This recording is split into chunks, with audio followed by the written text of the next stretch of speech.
Anxiety ataxia basically copper deficiency की वजह से वो लेमनेस है या वो इनकोऑर्डिनेशन है जो बकरी के छोटे बच्चों में अक्सर आ जाती है।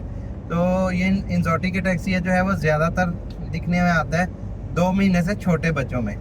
तो अगर हम बात करें कि ये होता क्यों है, ये होता है वो बच्चे जिनकी मदर कॉपर डेफिशिएंट है, उनमें ये चांस जो है वो बहुत ज़्यादा होता है।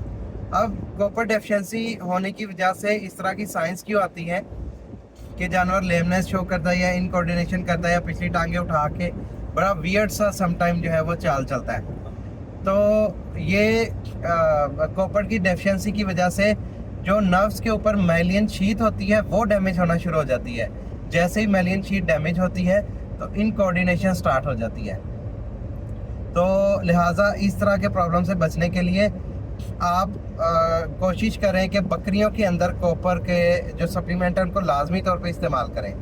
और जो आपके पास अफेक्टेड केस है उसकी ट्रीटमेंट अगर करना चाहते हैं तो उसमें कॉपर सल्फेट 35 mg पर kg के हिसाब से आप ओरल रूट से यूज़ कर सकते हैं सिंगल डोज। और इसमें एक चीज़ बहुत अहम है, सम टाइम हमें ये कंप्लेंट आती है कि हम अपने फार्म पे कॉपर की जो है वो कॉपर सप्लीमेंट यूज़ करें, उसके बावजूद हमारे जो है बच्चों में ये इशू आ जाता है। तो इस तरह की सिचुएशन में आपने दूसरी जो कंडीशन को ध्यान में रखना है वो है एमोटॉक्सिसिटी यानी मोलिब्डेनम टॉक्सिसिटी। तो समटाइम ऐसा होता है कि आपके जानवर उस जगह पे चल रहे होते हैं या वो पानी पी रहे होते हैं जो इंडस्ट्रियल वेस्ट जिसके अंदर मिक्स होता है या इंडस्ट्रीज़ के आसपास में जो होते हैं।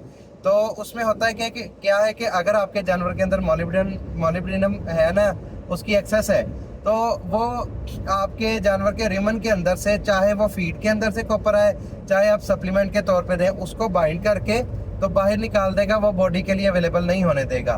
तो कॉपर की डेफिशिएंसी को या कॉपर वाले मामला को जब भी आप ट्रीटमेंट करना चाहें तो आपने एमोटॉक्सिसिटी को भी जहन में रखना है। ठीक है जी, जज़ाकल्लाह।